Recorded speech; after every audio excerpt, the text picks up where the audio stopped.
va te trouver une autre table. Celle-ci est pour la famille, pas pour les filles adoptées.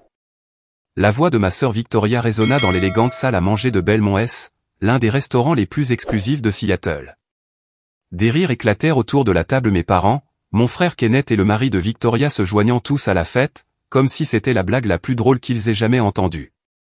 Je suis resté là, tenant ma pochette, le visage brûlant d'humiliation, tandis que les autres clients se tournaient pour me dévisager. Les lustres scintillaient au-dessus de nos têtes, jetant une lumière chaude sur les nappes blanches et les verres en cristal, mais je me sentais glacé à l'intérieur. Je m'appelle Rachel, et j'ai 27 ans. Je vis avec cette famille depuis 22 ans, depuis qu'ils m'ont adopté à l'âge de 5 ans. 22 ans à me faire rappeler que je n'appartenais pas à leur monde, que j'étais différente, que j'étais inférieure. La seule personne qui m'ait jamais fait sentir que je comptais était grand-mère Dorothy, la mère de ma mère adoptive, qui était assise au bout de la table avec une étrange expression sur son visage. « Victoria, ça suffit », dis-je doucement, en essayant de garder une certaine dignité. « Oh, ne sois pas si sensible », intervint ma mère, Patricia, en agitant sa main manucurée d'un air dédaigneux. « On ne fait que te taquiner. Tu sais comment est Victoria. » Je savais exactement comment était Victoria. À 32 ans, elle avait perfectionné l'art de me faire sentir petite, tout en maintenant la façade de l'unité familiale. En grandissant, elle avait eu la meilleure chambre, les vêtements les plus neufs, l'éducation universitaire coûteuse. Moi, j'avais eu des vêtements de seconde main et une université communautaire. Elle était félicitée pour des réussites médiocres, moi, j'étais critiqué pour mon excellence. « Assieds-toi, Rachel », ordonna mon père, Grégory. « Tu te donnes en spectacle. » Je me suis assise, ravalant la protestation qui me montait à la gorge. Ce dîner était censé célébrer le dernier contrat commercial de Victoria, un investissement immobilier que mes parents avaient aidé à financer. Ils aidaient toujours Victoria. Quand j'avais demandé un prêt pour lancer mon entreprise de design graphique il y a 3 ans, ils avaient ri et m'avaient dit d'être réaliste. La soirée s'éternisa, la conversation s'écoulant autour de moi comme si je n'étais pas là. Victoria se vantait de sa nouvelle Mercedes. Kenneth discutait de sa promotion à la banque. Mes parents rayonnaient de fierté, posant des questions, offrant leurs félicitations. Quand j'ai essayé de mentionner le client important que je venais de décrocher un contrat d'une valeur de $50 000, ma mère m'a coupé. « C'est bien, ma chérie. Kenneth, parle-nous un peu plus de ta prime. » Au moment du dessert, je m'étais replié sur moi-même, l'engourdissement familier s'installant. C'était mon rôle dans la famille, l'étrangère, le cas de charité, celle qu'il gardait pour se donner bonne conscience. Puis le serveur s'est approché avec l'addition. Mon estomac s'est noué lorsqu'il a posé le porte-addition en cuir juste devant moi. Je l'ai fixé, confuse. « Qu'est-ce que c'est ?» ai-je demandé. Le rire de Victoria fut vif et éclatant. « Oh, on ne t'avait pas dit ? C'est toi qui paies ce soir. Considère ça comme ta contribution à la famille, puisque tu ne fais que prendre sans jamais rien donner. » Prendre ? Le mot est sorti étranglé. Je ne vous ai jamais rien demandé. Le toit sur ta tête pendant ton enfance, la nourriture, les vêtements, énuméra Patricia sur ses doigts. Nous t'avons tout donné, Rachel. Le moins que tu puisses faire, c'est de nous offrir le dîner. Mes mains tremblaient en ouvrant le porte-addition. Le total a brouillé ma vision, $3270. Ils avaient commandé les vins les plus chers, de multiples entrées, des steaks de première qualité, des queues de homard. Kenneth avait commandé 3 desserts, juste parce qu'il le pouvait. Je ne peux pas me permettre ça, ai-je murmuré. Bien sûr que si, dit Victoria d'une voix douce. Tu viens de nous parler de ton gros client. $50 000, n'est-ce pas? Ce n'est rien pour toi maintenant. La vérité, c'est que les $50 000 étaient répartis sur 6 mois de travail, et la majeure partie était déjà allouée aux dépenses de l'entreprise, au loyer et au remboursement des prêts étudiants pour lesquels ma famille avait refusé de m'aider. Ce seul dîner allait anéantir mes économies. Mais je ne pouvais pas faire une autre scène, je ne pouvais pas leur donner plus de munitions pour me traiter d'ingrate, de difficile, de dramatique. Les mains tremblantes, je sortis ma carte de crédit et la plaçai dans le porte-addition. Le serveur l'emporta, et je me forçai à sourire, à siroter mon eau, à faire comme si cela ne me dévastait pas. Victoria parlait déjà de leurs prochaines vacances en Toscane. Mes parents prévoyaient de les rejoindre. Personne ne m'a demandé si je voulais venir. Ils ne le faisaient jamais. Quand le serveur est revenu avec ma carte et le reçu, j'ai signé, les doigts gourds. 3270 $ pour le privilège d'être humilié par des gens qui étaient censés m'aimer. Eh bien, c'était charmant, dit Patricia en s'épongeant les lèvres avec sa serviette. À la même heure le mois prochain? Le mois prochain. Il s'attendait à ce que cela devienne une habitude. J'ai ouvert la bouche pour protester, pour enfin dire que c'en était assez, quand une voix a percé le brouhaha. Juste un instant, s'il vous plaît. Tout le monde se tut. Grand-mère Dorothy, qui était restée silencieuse toute la soirée, se tenait debout au bout de la table. À 78 ans, elle imposait toujours le respect, ses cheveux argentés parfaitement coiffés, sa posture droite comme un i. Quelque chose dans son expression me serra la poitrine. Le restaurant semblait retenir son souffle. Grand-mère Dorothy avait toujours été différente du reste de la famille. Alors que mes parents et mes frères et sœurs me traitaient comme une obligation, c'est elle qui venait à mes pièces de théâtre scolaire, qui se souvenait de mon anniversaire, qui me posait des questions sur mes rêves. Elle était aussi la personne la plus riche que j'ai jamais connue, une milliardaire autodidacte qui avait bâti un empire pharmaceutique à partir de rien. Mais dernièrement, elle était plus silencieuse, observatrice. J'avais remarqué qu'elle observait les réunions de famille avec une intensité qui me faisait me demander à quoi elle pensait. « Mère, qu'y a-t-il » demanda Patricia, l'irritation perçant dans sa voix. Nous étions sur le point de partir. « Asseyez-vous, tous. » La voix de grand-mère Dorothy portait une autorité qui fit même se redresser mon père sur sa chaise. « J'ai quelque chose à dire, et vous allez m'écouter. » Victoria leva les yeux au ciel mais resta assise. Kenneth vérifia son téléphone sous la table. Mes parents échangèrent des regards confus. Le regard de grand-mère Dorothy balaya chacun d'eux avant de se poser sur moi. Quelque chose vacilla dans ses yeux, de la tristesse, peut-être, ou de la déception envers tous les autres. J'observe cette famille depuis des années, commença-t-elle, sa voix calme et froide. J'observe comment vous traitez Rachel, comment vous l'avez toujours traitée. Mère, vraiment, protesta Patricia. Ce n'est pas le moment.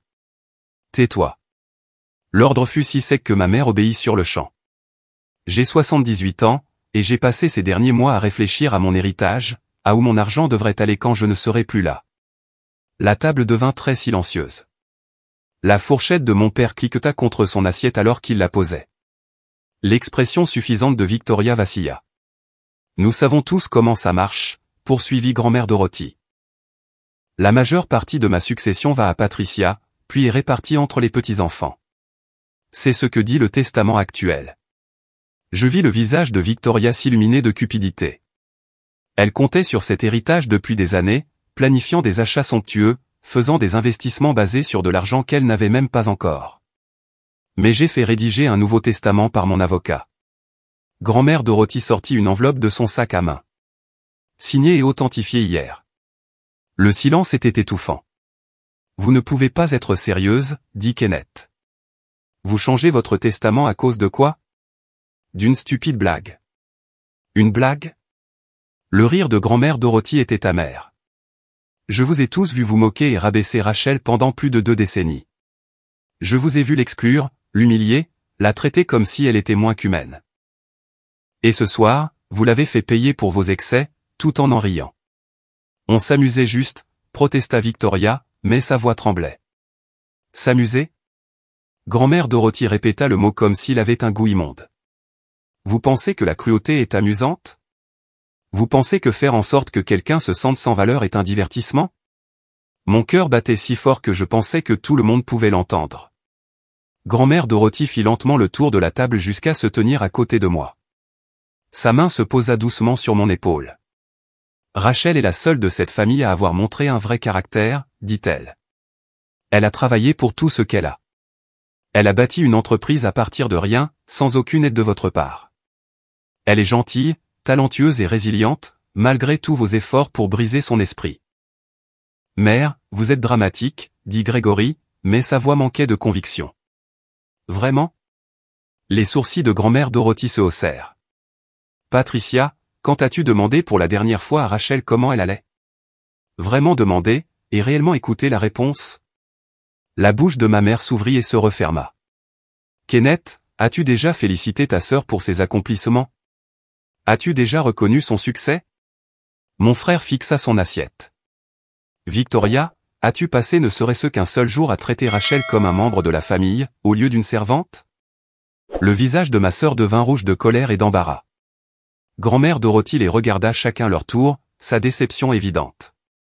Vous avez tous échoué de manière spectaculaire. Vous avez accueilli une petite fille qui avait tout perdu, et au lieu de lui donner de l'amour et du soutien, vous avez passé 22 ans à la faire payer pour une gentillesse que vous n'avez jamais vraiment montrée. Le poids de ces paroles s'abattit sur la table comme une lourde couverture. Les autres clients avaient cessé de faire semblant de ne pas écouter. Le personnel du restaurant planait à distance, sentant le drame. Alors, voici ce qui va se passer, dit grand-mère Dorothy, sa voix gagnant en force. L'intégralité de ma succession, chaque dollar, chaque propriété, chaque investissement ira à Rachel. L'explosion fut immédiate. Quoi? Hurla Victoria en se levant d'un bond. Vous ne pouvez pas faire ça. Ce n'est pas juste. Kenneth frappa la table de sa main. Mère, réfléchissez à ce que vous dites. Patricia supplia, vous parlez de milliards de dollars. Rachel n'est même pas vraiment de la famille. Stop. L'ordre de grand-mère Dorothy les fit taire à nouveau. Rachel est plus de la famille que vous ne l'avez jamais été. Elle a mérité cela non par le sang, mais par son caractère. En étant une meilleure personne que vous tous réunis. Je restais figé, incapable de comprendre ce qui se passait. Des milliards de dollars. Toute la fortune de grand-mère Dorothy. C'était impossible, irréel, trop énorme pour être compris. Vous êtes manipulé, dit Grégory désespérément. Rachel a dû faire quelque chose. Rachel n'a rien fait d'autre que de survivre à vos mauvais traitements, le coupa grand-mère Dorothy. Et ça se termine ce soir. Elle sortit son téléphone et passa un appel. Thomas, c'est Dorothy. Oui. Déposez le Nouveau Testament immédiatement. Assurez-vous qu'il soit blindé et préparez les documents de la fiducie pour Rachel. Les visages de ma famille allaient du choc à la fureur, en passant par l'incrédulité. Victoria avait l'air sur le point de s'évanouir. Le visage de Kenneth était devenu violet. Mes parents semblaient avoir vieilli de 10 ans en quelques secondes. Ce n'est pas fini, me siffla Victoria. Nous contesterons. Nous vous combattrons en justice. Essayez, dit calmement grand-mère Dorothy. J'ai veillé à ce que tout soit parfaitement légal, et je suis saine d'esprit, comme le confirme une évaluation médicale de ce matin. Elle avait tout planifié, chaque détail. L'explosion qui a suivi était sans précédent. Victoria s'est jetée sur la table, le visage tordu de rage. Kenneth lui a attrapé le bras, mais sa propre colère était à peine contenue.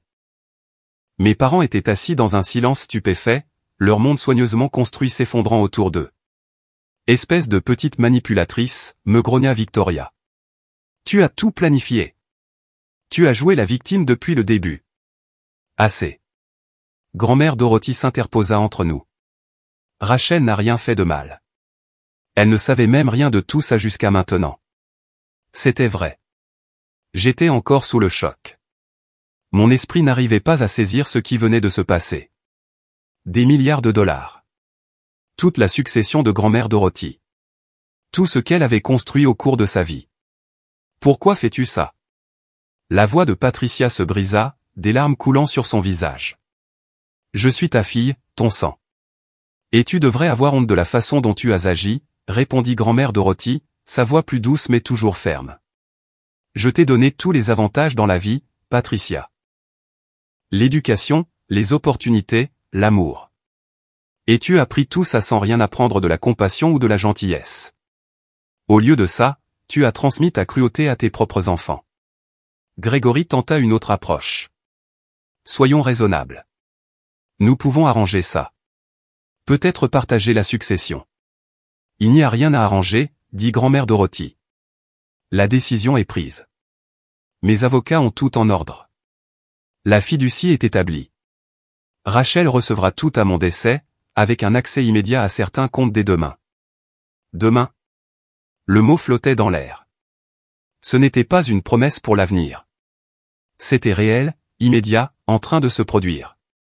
Kenneth se pencha en avant, sa voix basse et menaçante. Vous faites une énorme erreur. Rachel ne sait pas comment gérer ce genre d'argent. Elle le dilapidera en un an. Rachel a bâti une entreprise prospère à partir de rien, l'interrompit grand-mère Dorothy. Elle est plus responsable financièrement à 27 ans que vous ne l'avez jamais été. Elle a dû l'être, parce que vous ne l'avez jamais aidée. J'ai retrouvé ma voix, tremblante et incertaine. Grand-mère, je ne comprends pas. Pourquoi maintenant? Elle se tourna vers moi, et son expression s'adoucit. Parce que je t'ai vu souffrir assez longtemps, ma chérie. Je suis en train de mourir. Le monde a basculé. Quoi? Le mot est à peine sorti. Cancer du pancréas, stade 4. Il me reste peut-être 6 mois, probablement moins. Elle l'a dit si calmement, mais j'ai vu la douleur sous son sang-froid. Je l'ai appris il y a 3 mois, et j'ai passé ce temps à mettre mes affaires en ordre, à m'assurer que mon héritage aille à quelqu'un qui le mérite. Les larmes ont brouillé ma vision. Grand-mère Dorothy était en train de mourir. La seule personne qui m'avait jamais vraiment aimé s'en allait. Oh, ne pleure pas, Rachel. Elle m'a prise dans ses bras, et j'ai respiré son parfum familier, lilas et vanille. Ce n'est pas triste. C'est la justice. Autour de nous, le restaurant était devenu complètement silencieux. Même le bruit de la cuisine s'était tu. Tout le monde regardait cette famille imploser en temps réel. Vous ne pouvez pas être sérieuse, tenta à nouveau Patricia, le désespoir rendant sa voix stridente. Mère, s'il vous plaît, pensez à vos petits-enfants. Pensez à l'héritage familial.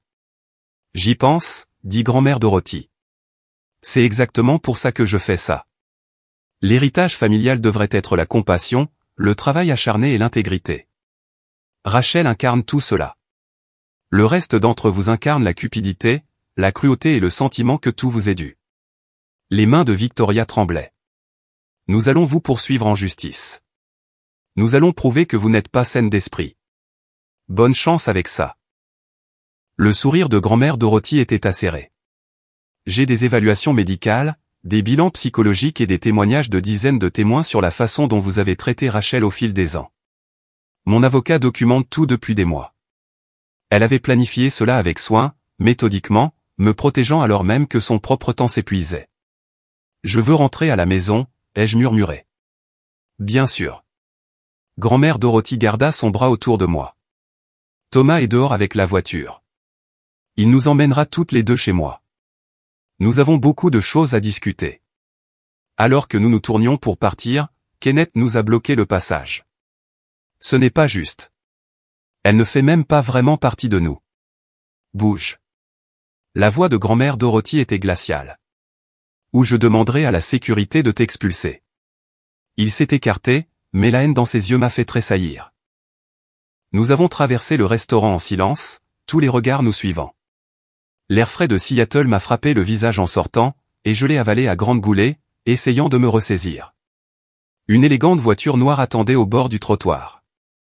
Thomas, le chauffeur de grand-mère Dorothy depuis 30 ans, a ouvert la portière avec un sourire entendu. Mademoiselle Rachel, bienvenue. Thomas c'est tout, dit grand-mère Dorothy alors que nous nous glissions sur la banquette arrière. Il m'aide à planifier ça depuis des semaines. La voiture s'est éloignée du restaurant, laissant ma famille, mon ancienne famille debout sur le trottoir, sous le choc. Par la vitre arrière, j'ai vu Victoria crier quelque chose, son visage tordu de rage. Kenneth était au téléphone, appelant probablement un avocat. Mes parents se tenaient ensemble, l'air perdu et brisé. J'aurais dû ressentir quelque chose de la culpabilité, peut-être, ou de la peur, mais tout ce que je ressentais était un épuisement engourdi, mêlé à un étrange sentiment de liberté. Tu es vraiment en train de mourir, ai-je demandé à grand-mère Dorothy, d'une petite voix. Oui. Elle a pris ma main, sa peau fine comme du papier, mais sa poigne étonnamment forte. Mais je n'ai pas peur. J'ai eu une vie bien remplie, Rachel. J'ai bâti un empire, élevé une famille, laissé ma marque. Maintenant, je peux m'assurer que tout ce pourquoi j'ai travaillé ira à quelqu'un de digne. Je ne sais pas si je peux le faire, ai-je admis. Je ne sais pas comment être riche. Je ne sais pas comment diriger tes entreprises. Tu apprendras, dit-elle avec confiance. Tu es intelligente, travailleuse, et tu as de bons instincts. Et tu auras une excellente équipe pour te guider. J'ai veillé à cela. Les lumières de la ville défilaient, floues, par la fenêtre, alors que nous nous dirigions vers sa propriété de Madison Park. Que se passe-t-il maintenant? Maintenant? Grand-mère Dorothy serra ma main. Maintenant, nous te préparons pour ta nouvelle vie, et nous nous assurons que ta famille ne pourra plus jamais te faire de mal. Le lendemain matin, je me suis réveillé dans l'une des chambres d'amis de grand-mère Dorothy, momentanément désorienté par les draps de soie et la vue sur le lac Washington à travers des fenêtres allant du sol au plafond. Puis les souvenirs sont revenus en force, le restaurant, l'addition, l'annonce, tout. Mon téléphone n'arrêtait pas de vibrer depuis que je l'avais rallumé, 43 appels manqués de Victoria, 27 de ma mère, 16 de Kenneth, des dizaines de textos allant de la supplication à la menace. Je les ai fait défiler avec un étrange détachement. Tu es égoïste. Pense à la famille. Patricia. Je te détruirai en justice. Tu ne verras pas un centime. Victoria. Nous devons parler. On peut encore arranger ça. Grégory. Grand-mère n'a clairement pas toute sa tête. Aide-nous à la faire évaluer. Kenneth. J'ai posé le téléphone et je me suis dirigé vers la fenêtre.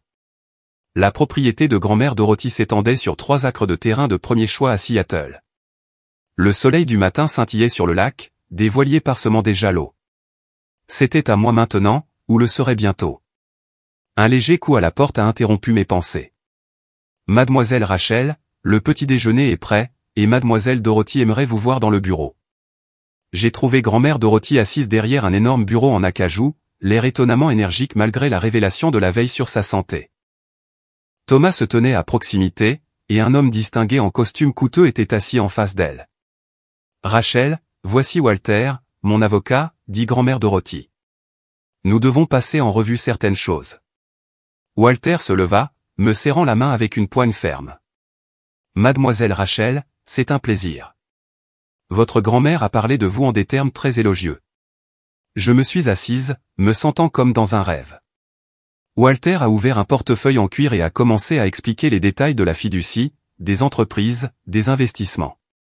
Des chiffres qui semblaient impossibles défilaient sous mes yeux, 3 milliards de dollars d'actifs liquides, 5 milliards en biens immobiliers et investissements, des participations dans des sociétés pharmaceutiques, des projets immobiliers, des startups technologiques. Les comptes à accès immédiat sont activés aujourd'hui, expliqua Walter. 5 millions de dollars pour votre usage personnel pendant la finalisation de la fiducie. Votre grand-mère voulait s'assurer que vous ayez des ressources tout de suite. 5 millions de dollars pour un usage immédiat. J'avais le vertige. Il y a plus, dit grand-mère Dorothy, ses yeux vifs. Ta famille essaiera de contester cela. Ils invoqueront l'influence indue, la capacité diminuée, tout ce qu'ils pourront imaginer. Nous devons être préparés. Que peuvent-ils vraiment faire, ai-je demandé. Walter se pencha en avant. Légalement, pas grand-chose. Mademoiselle Dorothy a des documents prouvant sa santé mentale, y compris des évaluations de 3 médecins différents. Le testament est blindé. Cependant, ils peuvent rendre le processus difficile, le faire traîner en justice, créer une publicité négative. Qu'ils essaient, dit fermement grand-mère Dorothy. Je documente leur traitement de Rachel depuis des années. Chaque commentaire cruel, chaque exclusion, chaque incident d'abus financier. S'ils veulent une bataille judiciaire, je les enterrerai sous les preuves. Mon téléphone a de nouveau vibré. Victoria. Je l'ai mis en silencieux. Il y a autre chose que tu dois savoir, dit grand-mère Dorothy, et quelque chose dans son ton me fit tendre l'oreille. Ton adoption n'a pas été tout à fait ce que tu crois. La pièce sembla basculer. Que veux-tu dire? Elle sortit un dossier de son tiroir de bureau, le faisant glisser vers moi. Quand Patricia et Grégory t'ont adopté, ils ont reçu une somme d'argent substantielle, 750 000 dollars pour être exact. C'était censé couvrir tes soins, ton éducation, tout ce dont tu aurais besoin en grandissant. J'ai regardé les documents dans le dossier, des relevés bancaires, des registres de transfert. Ils ont pris de l'argent pour m'adopter? D'une fiducie créée par tes parents biologiques, confirma grand-mère Dorothy. Ils sont morts dans un accident de voiture quand tu avais 5 ans. Ils avaient établi une fiducie pour s'assurer que tu sois prise en charge. Patricia et Grégory ont été approuvés comme parents adoptifs et ont eu accès à ces fonds. Mes mains tremblaient en feuilletant les papiers. 750 000 dollars. Et j'avais porté des vêtements de seconde main, fait des études supérieures grâce à des prêts étudiants, et on m'avait dit que la famille ne pouvait pas se permettre de m'aider. Ils ont tout dépensé, ai-je murmuré, en voyant les relevés de compte. Des vacances, des voitures, les frais de scolarité de l'école privée de Victoria, le fonds d'études de Kenneth. Ils ont dépensé mon argent pour tout le monde, sauf pour moi. Oui, dit doucement grand-mère Dorothy. Je ne l'ai découvert moi-même qu'il y a 2 ans. J'enquête depuis, rassemblant des preuves. C'est du vol, Rachel. Ils ont volé une enfant. La trahison m'a blessé plus profondément que toute autre chose. Ce n'était pas seulement de la cruauté ou du favoritisme. Ils avaient profité de ma perte, pris l'argent destiné à mes soins, et l'avaient utilisé pour gâter leurs enfants biologiques tout en me traitant comme un fardeau. Pourquoi ne me l'as-tu pas dit plus tôt? Ai-je demandé. Parce que je devais être sûr, avoir tous les documents parfaits et légaux. Et, elle fit une pause, paraissant soudain plus âgée, parce que je savais qu'une fois que tu aurais appris la vérité, il n'y aurait pas de retour en arrière. Ta relation avec eux, aussi toxique soit-elle, serait complètement terminée. Elle avait raison. La moindre parcelle de moi qui avait espéré une réconciliation, qui s'était demandé si j'étais peut-être trop sensible ou ingrate, est morte à ce moment-là. Ils n'avaient pas seulement été cruels. Ils avaient été des criminels. Que dois-je faire? Je me sentais perdu, dépassé. Laisse-moi m'en occuper, dit grand-mère Dorothy. Walter a déjà engagé une action civile contre Patricia et Gregory pour détournement de fonds de fiducie. Avec les intérêts sur 22 ans, ils te doivent environ 2,3 millions de dollars. Mon téléphone a de nouveau explosé d'appels. Cette fois, c'était mon père. Réponds, dit grand-mère Dorothy. Mets-le sur haut-parleur.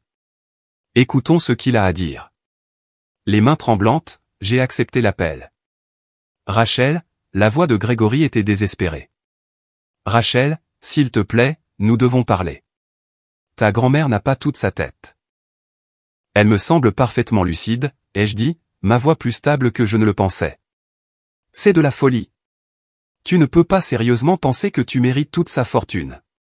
Tu es avec nous depuis 22 ans, et soudain tu te retournes contre nous au moment où l'argent est en jeu. Au moment où l'argent est en jeu, ai-je répété. Tu veux dire comme les 750 000 $ que vous avez pris pour m'adopter? L'argent que vous avez dépensé pour tout le monde sauf moi? Silence. Puis, je ne sais pas quel mensonge elle t'a raconté. Les relevés bancaires ne mentent pas, papa. Le mot avait un goût amer. Walter a toute la documentation. Vous m'avez volé. Vous deux. La voix de Patricia est parvenue au téléphone, stridente de panique. Cet argent était pour t'élever. Pour te loger, te nourrir. Vous m'avez donné des vêtements de seconde main et m'avez fait payer mes propres études, ai-je dit.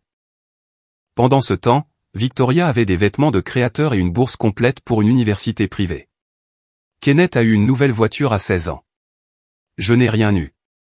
Tu es ingrate, a tenté Gregory. Nous t'avons donné un foyer. Vous m'avez donné une prison, ai-je dit, les mots semblant puissants, libérateurs. Vous m'avez fait me sentir sans valeur chaque jour, et vous l'avez fait en dépensant de l'argent qui m'était destiné. Nous allons nous battre, a menacé Patricia. Nous vous traînerons en justice. Je vous en prie, intervint grand-mère Dorothy. J'adorerais vous voir expliquer les registres financiers à un juge. Expliquez comment vous avez pris l'argent destiné à une enfant de 5 ans en deuil et l'avez dépensé pour des vacances de luxe. L'appel s'est terminé brusquement. Ils avaient raccroché, probablement pour appeler leur propre avocat. J'ai senti la main de Walter sur mon épaule. Mademoiselle Rachel, je sais que c'est bouleversant, mais vous devez comprendre, vous avez toutes les cartes en main. Ils n'ont aucune base légale pour se défendre. Ils essaieront quand même, ai-je dit. Bien sûr qu'ils le feront, acquiesça grand-mère Dorothy. Mais ils perdront. Et quand ils le feront, vous n'aurez plus jamais à les revoir. 3 jours plus tard, l'affaire a fait la une des journaux. D'une manière ou d'une autre et je soupçonnais Victoria d'être derrière tout ça, les détails du changement de testament de grand-mère Dorothy avaient fuité dans la presse. Une milliardaire déshérite sa famille au profit de sa petite-fille adoptive, titraient les journaux. Mon téléphone n'arrêtait pas de sonner, des journalistes voulant des déclarations. J'avais temporairement emménagé dans la propriété de grand-mère Dorothy, incapable de faire face à mon appartement dont ma famille connaissait l'adresse. Thomas avait récupéré mes affaires, et je vivais dans une étrange bulle de luxe et de chaos. La réaction du public était partagée. Certains louaient grand-mère Dorothy pour avoir récompensé le caractère plutôt que les liens du sang. D'autres me traitaient de croqueuse de diamants manipulatrice qui avait séduit une femme âgée pour sa fortune. Les sections de commentaires étaient brutales. Elle devait coucher avec l'avocat de la vieille dame ou quelque chose comme ça. Alerte à la croqueuse de diamants. Cette fille savait exactement ce qu'elle faisait. Bravo Dorothy. La famille, ce n'est pas le sang, c'est la façon dont on traite les gens.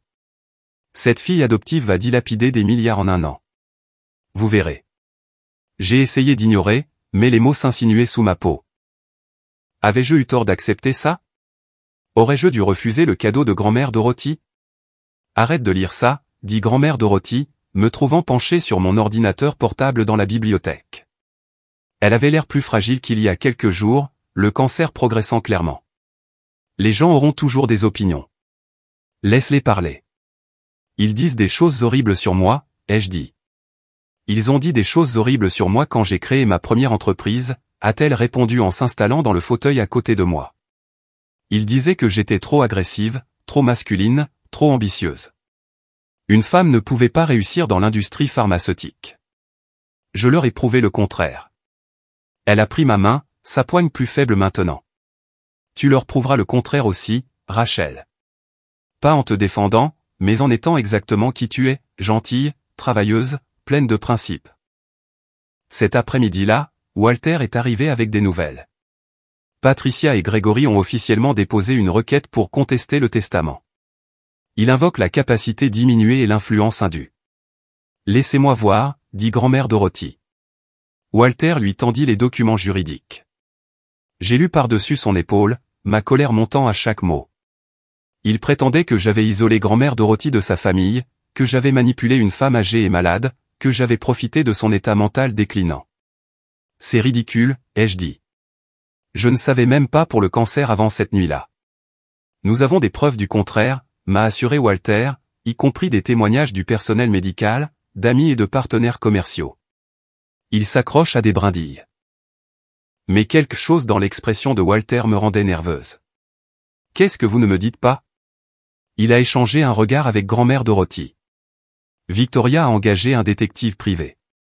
Il fouille dans votre passé, cherchant tout ce qu'ils peuvent utiliser contre vous. Mon estomac s'est noué. Il n'y a rien à trouver. Nous le savons, dit grand-mère Dorothy. Mais ils essaieront de créer quelque chose. De déformer des situations innocentes, de sortir les choses de leur contexte. Comme par hasard, mon téléphone a sonné un numéro inconnu. Contre mon meilleur jugement, j'ai répondu. Rachel? C'est si bon de vous joindre enfin.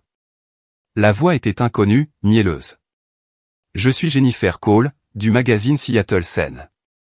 J'adorerais discuter de votre relation avec Dorothy. Pas de commentaires, ai-je dit, m'apprêtant à raccrocher. Attendez. J'ai juste quelques questions sur les allégations. Quelles allégations? À propos de votre entreprise. Il y a des questions sur l'origine de votre capital de démarrage. Certaines personnes suggèrent que Dorothy l'a financé il y a des années, que vous planifiez cette prise de contrôle depuis longtemps. Mon sang se glaça. Ce n'est pas vrai. J'ai bâti mon entreprise avec mon propre argent. Pouvez-vous le prouver? Avez-vous des documents? J'ai raccroché, les mains tremblantes. Ils essaient de créer un récit, dit Walter d'un air sombre. Que vous courtisez Dorothy depuis des années, que tout ce que vous avez accompli était en réalité son argent. Mais ce n'était pas le cas. J'ai des documents de prêt, des registres commerciaux. Nous le savons, apaisa grand-mère Dorothy. Et nous le prouverons. Mais Rachel, tu dois te préparer. Ça va empirer avant de s'améliorer. Elle avait raison. Le soir même, les réseaux sociaux étaient inondés de théories.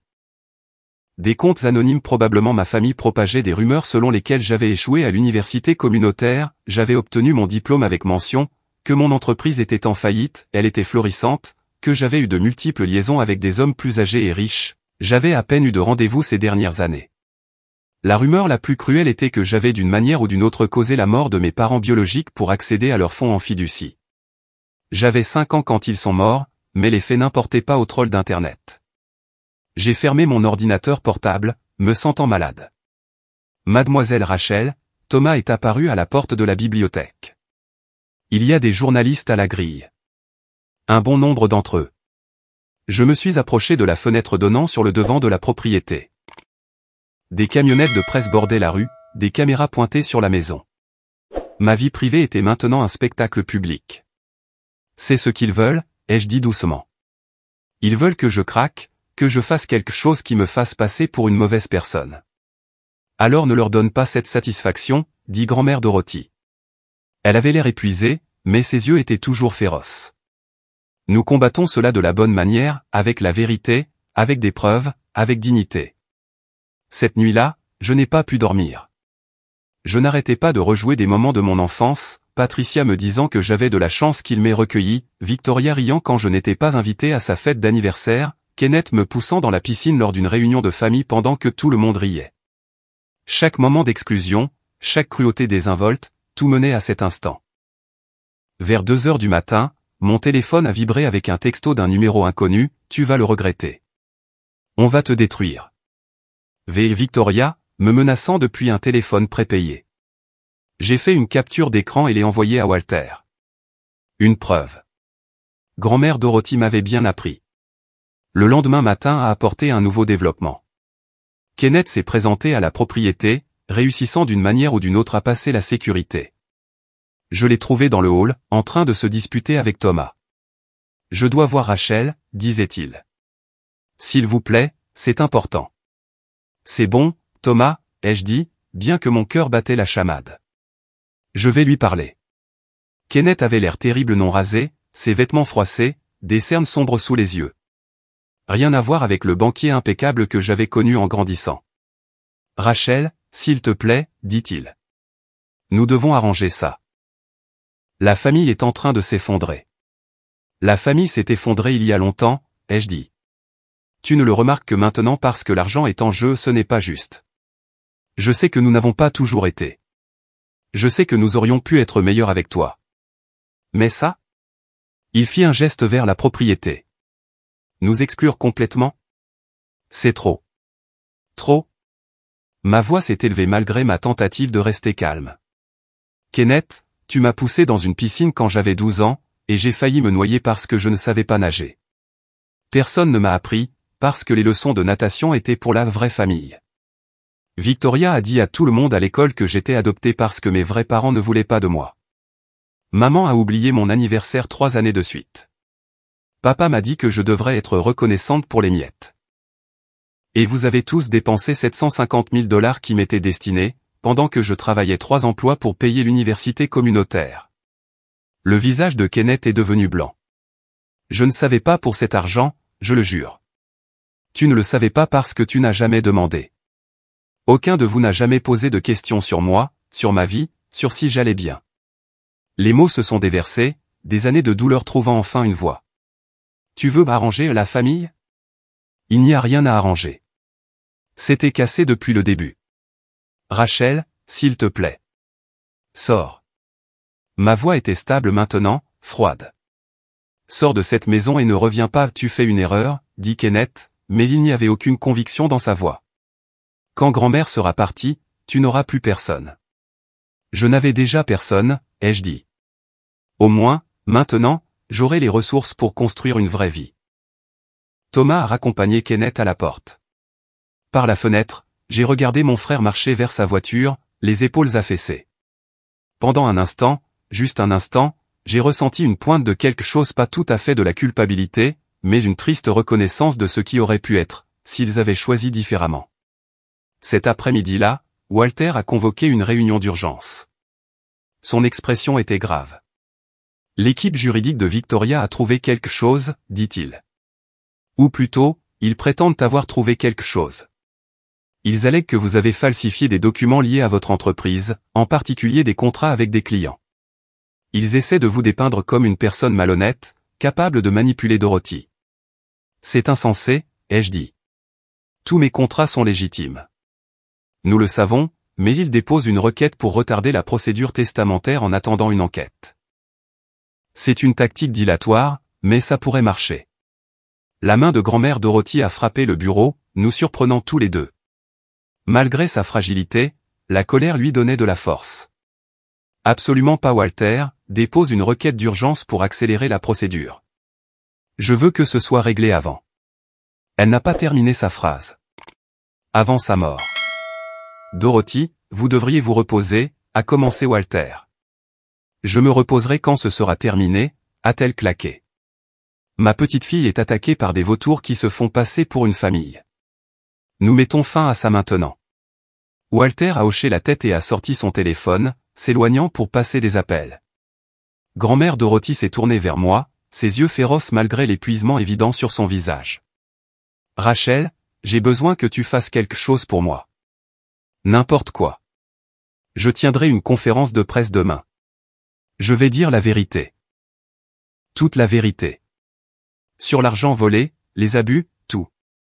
Mais j'ai besoin que tu sois là avec moi. Le monde a besoin de te voir, de t'entendre directement. La terreur m'a saisi. Je ne peux pas. Je dirai quelque chose de mal. Je vais. Tu seras parfaite, dit-elle fermement. Parce que tu diras la vérité. C'est tout ce que tu as à faire. Cette nuit-là, j'ai à peine dormi. Je n'arrêtais pas de répéter ce que je pourrais dire, puis de l'abandonner. Comment résumer 22 ans de douleur en quelques minutes? Comment faire comprendre à des étrangers? La conférence de presse était prévue à 14 heures, dans le bureau de grand-mère Dorothy au centre-ville. Quand Thomas nous y a conduites, la présence médiatique était écrasante, des caméras partout, des journalistes criant des questions, une foule de badauds documentant tout sur leur téléphone. Walter avait préparé une déclaration, mais quand j'ai regardé grand-mère Dorothy vraiment regarder, j'ai vu à quel point cela lui coûtait. Elle était en train de mourir, utilisant ses dernières réserves de force pour se battre pour moi. La salle de conférence était bondée, les caméras tournaient, les lumières étaient vives, l'air épais d'anticipation. Grand-mère Dorothy était assise à côté de moi à une longue table, Walter de l'autre côté. Elle avait l'air petite, mais incassable. Merci d'être venue, a-t-elle commencé, sa voix étonnamment forte. Je suis ici pour répondre aux rumeurs et allégations concernant mon testament et ma petite fille, Rachel. Elle a tout déballé, la documentation des abus, l'argent du fonds en fiducie volé, des années de manipulation émotionnelle et financière. Elle a montré des relevés bancaires, des évaluations médicales prouvant sa santé mentale, des témoignages de témoins. C'était méthodique, dévastateur, irréfutable. Certains ont suggéré que Rachel m'avait manipulé, a dit grand-mère Dorothy, son regard balayant la salle. La vérité est tout le contraire. Ma famille biologique l'a manipulée. Ils ont pris une enfant de 5 ans en deuil et l'ont utilisée comme punching ball pour leurs propres insuffisances. Ils l'ont volée, rabaissée et lui ont fait se sentir sans valeur. Malgré tout cela, Rachel a construit une vie, une entreprise prospère. Elle est devenue gentille, compatissante, travailleuse, tout ce qu'ils ne sont pas, puis elle m'a fait un geste. Rachel aimerait dire quelques mots. Ma bouche est devenue sèche. Tous les yeux dans la pièce étaient sur moi. Je pouvais voir le jugement, la curiosité, le scepticisme. Je me suis raclé la gorge. Je ne sais pas quoi dire que ma grand-mère n'ait déjà dit. Je n'ai jamais voulu cette attention. Je n'ai jamais voulu être riche ou célèbre ou impliqué dans des batailles juridiques. Ma voix s'est affermie alors que je continuais. Je voulais juste une famille qui m'aime. Je voulais des parents qui se souciaient de savoir si j'allais bien, des frères et sœurs qui célébraient mes succès au lieu de se moquer d'eux. Je voulais appartenir à quelque part. J'ai regardé directement les caméras. Je sais que certains d'entre vous pensent que je suis une croqueuse de diamants, que j'ai manipulé une femme mourante pour de l'argent. Mais je ne savais même pas pour l'héritage avant cette nuit-là au restaurant. Je ne savais pas que ma grand-mère était malade. Je ne savais pas pour l'argent du fonds en fiducie volé. Tout ce que je savais, c'est qu'une fois de plus, ma famille m'humiliait et exigeait que je paie pour ce privilège. Les larmes menaçaient, mais j'ai continué. Ma grand-mère me donne sa fortune parce qu'elle croit en qui je suis, pas parce que je l'ai demandé. Et je vais honorer cette confiance en étant exactement celle qu'elle voit, quelqu'un qui construit des choses, aide les gens et refuse d'être cruel juste parce que c'est plus facile. Les questions ont fusé après ça, les journalistes criant, les caméras flashant. Mais Walter les a gérés avec expertise, et grand-mère Dorothy était assise à côté de moi, sa main trouvant la mienne sous la table. Alors que nous terminions, Victoria a fait irruption par les portes. La sécurité s'est déplacée pour l'arrêter, mais elle criait déjà, tout ça, c'est des mensonges. Elle vous a tous lavé le cerveau.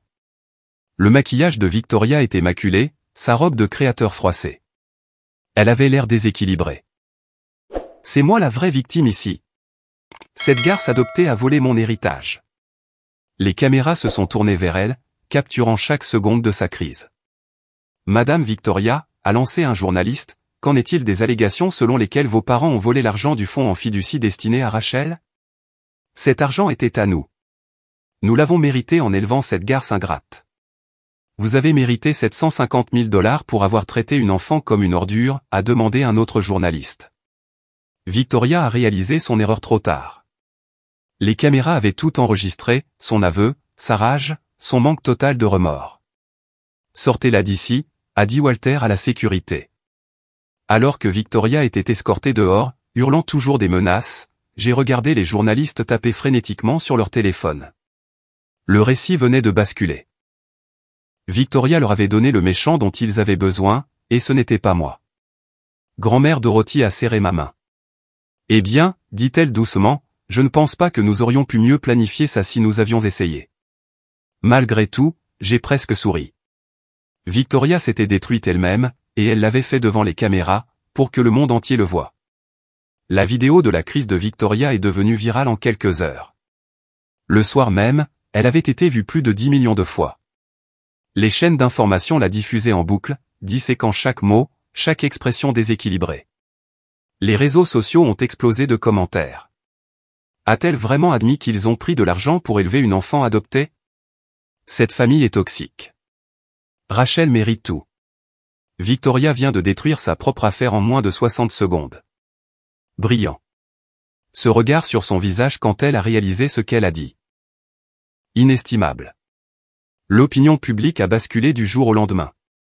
Ce qui avait été une conversation partagée est devenu un raz-de-marée de soutien pour moi et de condamnation pour ma famille. Des mèmes se sont répandus, des vidéos de commentaires ont analysé la situation, et des experts juridiques ont donné leur avis, tous s'accordant à dire que l'aveu de Victoria avait essentiellement torpillé toute chance de contester le testament. J'ai tout regardé depuis le bureau de grand-mère Dorothy, encore en train de digérer. Walter était assis en face de moi, l'air satisfait. Leur affaire juridique vient de s'effondrer, dit-il. L'aveu de Victoria qu'ils ont mérité l'argent du fonds en fiducie en vous élevant est essentiellement une confession de détournement de fonds. Combiné avec la documentation que nous avons déjà, ils n'ont aucune base pour se défendre. Que se passe-t-il maintenant, ai-je demandé. Maintenant, leurs avocats essaieront de limiter les dégâts, mais c'est trop tard. L'audience au tribunal est dans 3 jours. Je serais choqué si le juge ne statuait pas immédiatement en notre faveur. Il fit une pause. Il y a aussi l'aspect pénal. Le bureau du procureur a pris contact. Ils envisagent des poursuites pour fraude contre Patricia et Gregory. Des poursuites pénales. Mes parents pourraient aller en prison. Grand-mère Dorothy est entrée dans le bureau, se déplaçant lentement, soutenue par le bras de Thomas. Elle avait rapidement décliné depuis la conférence de presse, l'effort ayant épuisé ses réserves. Mais ses yeux étaient toujours vifs. N'aie pas l'air si inquiète, dit-elle en s'installant dans son fauteuil. Ils ont fait leur choix. Maintenant, ils en assument les conséquences. Ce sont toujours mes parents, ai-je dit doucement. Ou ils étaient censés l'être. Ils n'ont jamais été tes parents, dit fermement grand-mère Dorothy. Les parents protègent leurs enfants, les aiment, les soutiennent.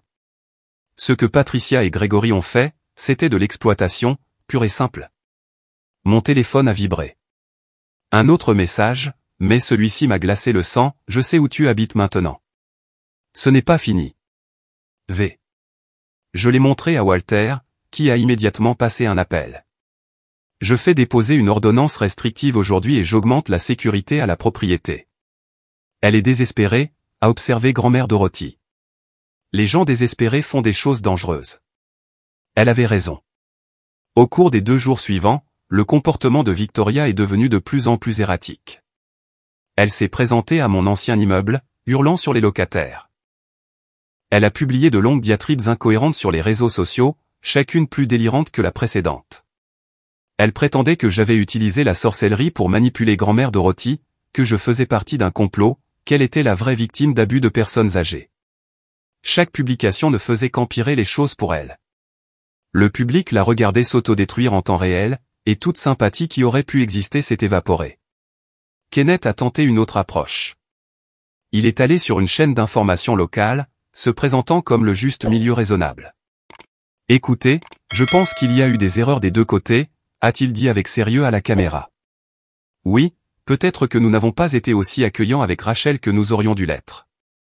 Mais exclure toute la famille à cause de désaccords d'enfance, ça semble extrême. » L'intervieweur n'a pas mordu à l'hameçon. « Monsieur Kenneth, êtes-vous au courant que vos parents ont reçu 3/4 de million de dollars destinés aux soins de Rachel, qu'ils auraient dépensés pour votre éducation et celle de votre sœur ?» Le sang-froid de Kenneth s'est fissuré. Cet argent était pour toute la famille. Rachel en a profité aussi. Elle portait des vêtements de seconde main alors que votre sœur avait des vêtements de créateur. Elle a contracté des prêts pour l'université communautaire alors que vous fréquentiez une université privée entièrement financée. Comment exactement en a-t-elle profité? Kenneth a mis fin à l'interview prématurément, mais le mal était fait. Le public a vu clair dans son jeu. Mon père a essayé une autre tactique, faisant appel à la sympathie. Il a donné une interview en larmes sur le fait qu'il m'avait aimé comme sa fille, que cela lui brisait le cœur, que les familles devraient se pardonner. Nous avons fait des erreurs, a dit Gregory, la voix brisée. Quel parent n'en fait pas? Mais être complètement coupé, être accusé de vol. Ça nous détruit. Patricia peut à peine sortir du lit. Le mariage de Kenneth souffre. Victoria fait une dépression nerveuse. Tout ça parce que nous n'étions pas parfaits. L'intervieweur, le même qui avait démonté Kenneth, n'a montré aucune pitié. Monsieur Gregory, vous décrivez ce que vous avez fait comme ne pas être parfait. Mais les enquêteurs ont documenté des années d'abus émotionnels, d'exploitation financière et d'exclusion systématique de Rachel des activités familiales. Cela va au-delà de l'imperfection. Ce n'est pas de l'abus. Ce sont juste des dynamiques familiales. Chaque famille a ses problèmes. Toutes les familles ne volent pas 3/4 de million de dollars à un enfant. Mon père est parti aussi. Mais l'approche de ma mère était la plus calculée. Patricia a engagé une agence de relations publiques et a donné une interview soigneusement préparée à un journaliste sympathique. Elle portait une robe simple, un maquillage minimal, et était positionnée sous un éclairage doux. Elle a pleuré aux moments opportuns. J'ai aimé Rachel dès le moment où nous l'avons ramenée à la maison, a dit Patricia en s'épongeant les yeux. C'était cette belle petite fille brisée qui avait tout perdu. Je voulais lui donner une famille, un foyer, de l'amour. Oui, nous étions plus stricts avec elle qu'avec nos enfants biologiques. C'était peut-être une erreur, mais nous essayions de la préparer à un monde difficile. Nous savions qu'elle ferait face à des défis en tant qu'enfant adopté, et nous voulions qu'elle soit forte. Le journaliste a tout gobé. Et l'argent. Cet argent était destiné à ses soins, et c'est à cela que nous l'avons utilisé, le logement, la nourriture, les charges. Élever un enfant coûte cher. Peut-être aurions-nous dû documenter chaque dépense, mais nous étions une famille, pas une entreprise. Elle a regardé directement la caméra. Rachel, si tu regardes, s'il te plaît, sache que je t'aime. Je t'ai toujours aimé. Pouvons-nous s'il te plaît juste parler, sans avocat, sans les médias? Juste de mère à fille? J'ai regardé l'interview avec grand-mère Dorothy et Walter. Quand elle s'est terminée, j'ai eu la nausée. Elle est douée, a admis Walter. C'est l'image la plus sympathique qu'ils aient projetée depuis le début de cette affaire. C'est une menteuse, ai-je dit d'un ton plat. Elle ne m'a jamais aimé. C'est juste une autre manipulation. Je sais, a dit grand-mère Dorothy. Mais certaines personnes la croiront. La question est, est-ce que ça t'importe? Est-ce que ça m'importait? J'y ai réfléchi. Une semaine auparavant, j'aurais pu m'en soucier désespérément. J'aurais voulu que tout le monde sache la vérité, qu'il voie Patricia pour ce qu'elle était vraiment. Mais maintenant? Non, ai-je dit. Je me fiche de ce que pensent les étrangers. Les gens qui comptent connaissent la vérité. Grand-mère Dorothy a souri. Bonne fille. L'audience au tribunal est arrivée par un matin gris de Seattle. Le palais de justice était entouré de médias, de manifestants tenant des pancartes pour et contre moi, et de curieux espérant un aperçu du drame. Walter avait arrangé pour que nous entrions par une entrée privée, mais je pouvais toujours entendre le bruit à l'extérieur. Grand-mère Dorothy avait l'air fragile dans son fauteuil roulant. Nous l'avions finalement convaincue d'en utiliser un mais sa colonne vertébrale était toujours droite. Je lui ai tenu la main en entrant dans la salle d'audience. Ma famille était déjà là. Patricia, Gregory, Kenneth et Victoria étaient assis à la table de la défense avec leur équipe d'avocats. Patricia avait conservé l'apparence douce et sympathique de son interview. Gregory avait l'air fatigué et vaincu. Kenneth ne croisait pas mon regard. Mais Victoria me fixait avec une haine pure. La juge, une femme sévère d'une 60aine d'années nommée juge Morrison, est entrée, et tout le monde s'est levé.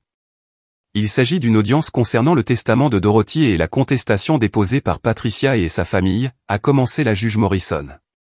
J'ai examiné la documentation soumise par les deux parties. Avocat, vos déclarations liminaires. L'avocat de la famille a commencé, un homme habile nommé Robert, qui a soutenu que grand-mère Dorothy avait été indûment influencée, que sa maladie avait altéré son jugement, que le testament devrait être annulé en faveur de la version précédente. Puis Walter s'est levé.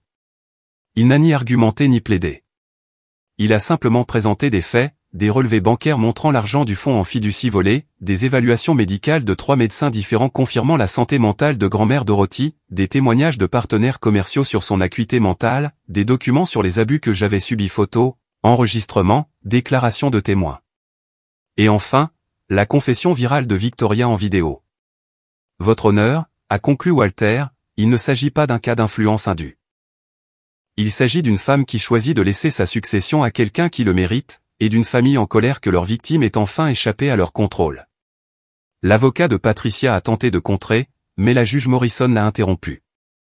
J'en ai assez vu, a-t-elle dit. Les preuves sont accablantes. Mademoiselle Dorothy a été clairement saine d'esprit lorsqu'elle a exécuté son Nouveau Testament.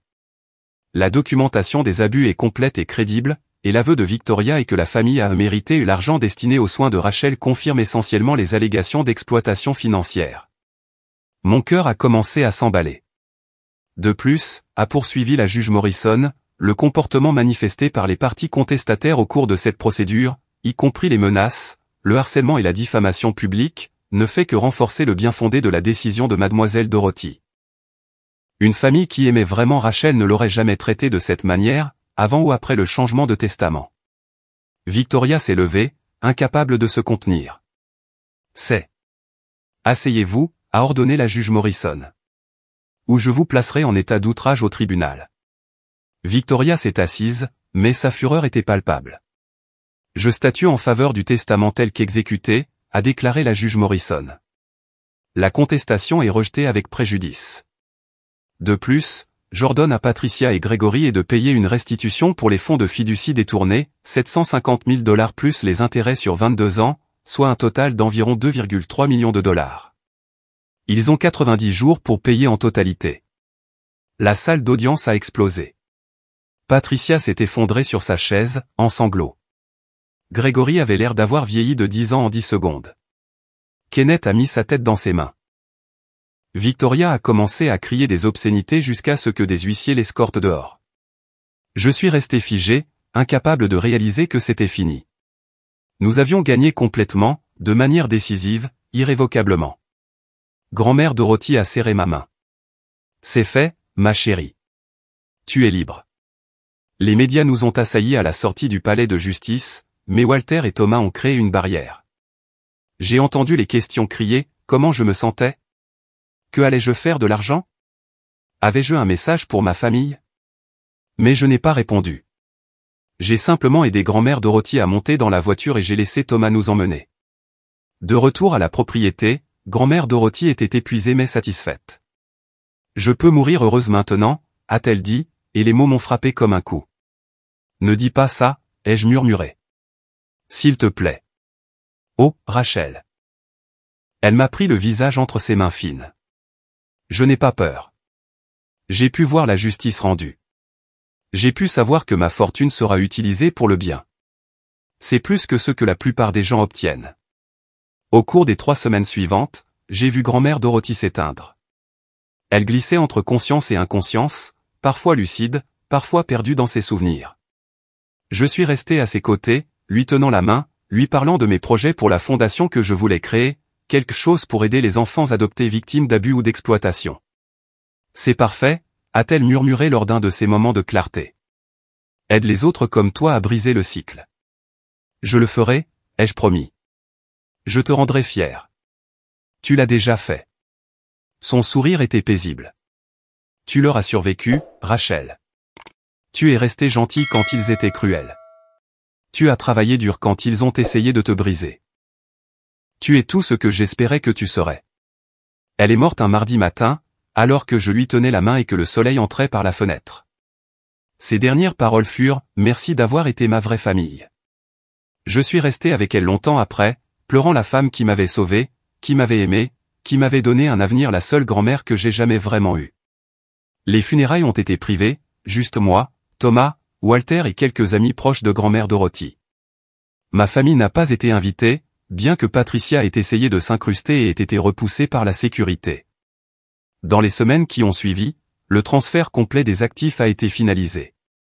J'étais maintenant l'unique héritière d'une fortune de 3 milliards de dollars. Le chiffre était encore incompréhensible, mais j'étais déterminé à honorer l'héritage de grand-mère Dorothy. La première chose que j'ai faite a été de créer la fondation Dorothy et pour les enfants adoptés. Non pas parce que ça sonnait bien ou que ça me donnait l'air charitable, mais parce que je savais par expérience combien d'enfants étaient piégés dans des situations comme la mienne. La fondation fournirait un soutien juridique, des conseils, un hébergement d'urgence et un financement éducatif pour les enfants adoptés victimes d'abus ou d'exploitation. La deuxième chose que j'ai faite a été d'embaucher une excellente équipe de direction pour les entreprises de grand-mère Dorothy. Je n'étais pas prête à diriger des sociétés valant des milliards de dollars, mais je pouvais apprendre. J'ai assisté à chaque réunion, posé des questions, étudié le soir.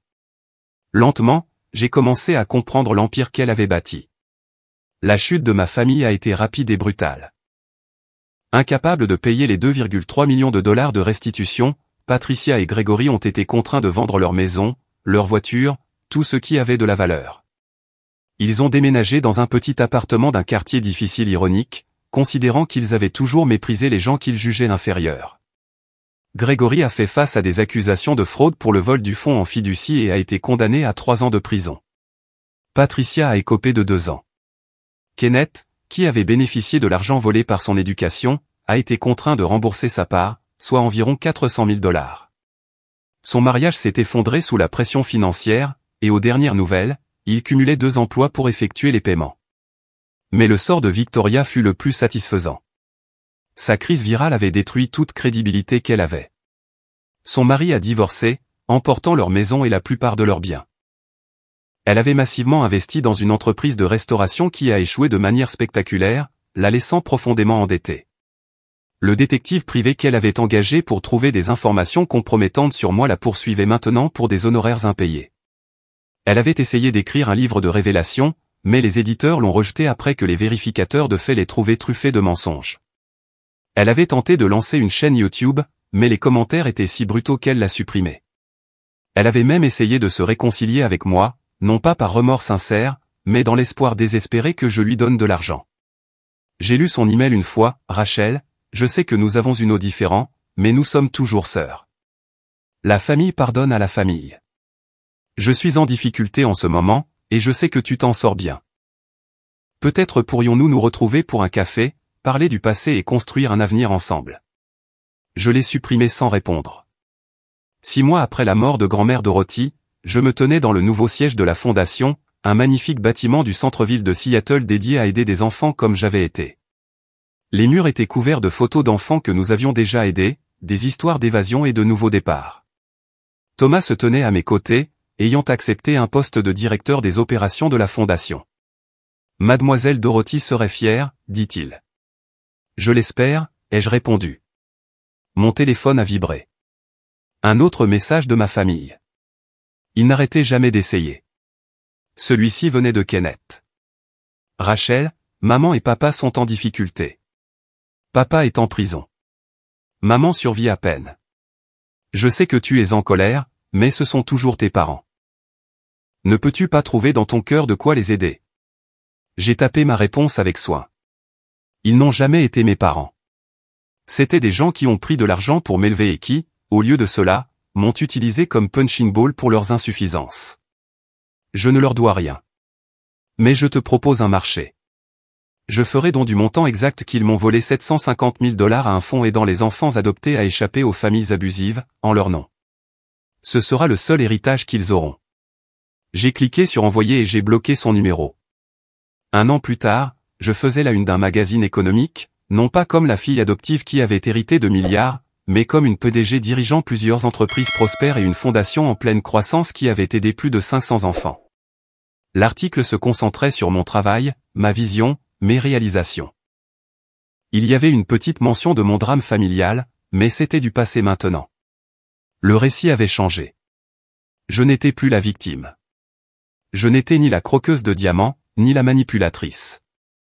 J'étais simplement Rachel, une femme qui avait survécu, prospéré et choisi d'aider les autres à faire de même. J'avais appris par des connaissances communes que Victoria travaillait dans le télémarketing, joignant à peine les deux bouts. Que Patricia, sortie de prison, vivait dans un refuge pour femmes. Que Grégory était toujours incarcéré, sa santé déclinant. Que Kenneth était en faillite, son éducation coûteuse ne valant rien sans les relations et l'argent qu'il avait toujours soutenu. Une partie de moi, celle qui se souvenait d'avoir été une petite fille blessée, a ressenti une pointe de quelque chose, pas tout à fait de la satisfaction, pas tout à fait de la pitié, juste une reconnaissance que les actions ont des conséquences, que la cruauté finit par revenir à son auteur. Ma famille ne s'est jamais remise de sa chute. Les tentatives de Victoria de reconstruire sa vie ont échoué à plusieurs reprises, chaque entreprise s'effondrant sous le poids de sa réputation et de ses mauvaises décisions. Patricia et Grégory ont vécu le reste de leurs jours dans la pauvreté et l'isolement, leurs enfants biologiques trop absorbés par leurs propres difficultés pour les aider. L'orgueil de Kenneth ne lui a jamais permis d'accepter des emplois qu'il jugeait indignes de lui, le maintenant perpétuellement au bord de la ruine financière. Ils avaient bâti leur vie sur un fondement de cruauté et de sentiment que tout leur était dû. Et quand ce fondement s'est effondré, ils n'avaient plus rien sur quoi se tenir. Quant à moi, j'ai bâti quelque chose de durable à partir des cendres de ce passé douloureux. Chaque enfant sauvé par la fondation, chaque vie changée, chaque cycle d'abus brisé, c'était mon véritable héritage de grand-mère Dorothy. Pas l'argent, mais la compréhension que, parfois, la meilleure vengeance n'est pas la destruction, mais de devenir tout ce qu'ils disaient que vous ne pourriez jamais être. Et les regarder se détruire eux-mêmes pendant que vous êtes occupés à construire quelque chose de beau, c'était simplement la justice qui suivait son cours naturel.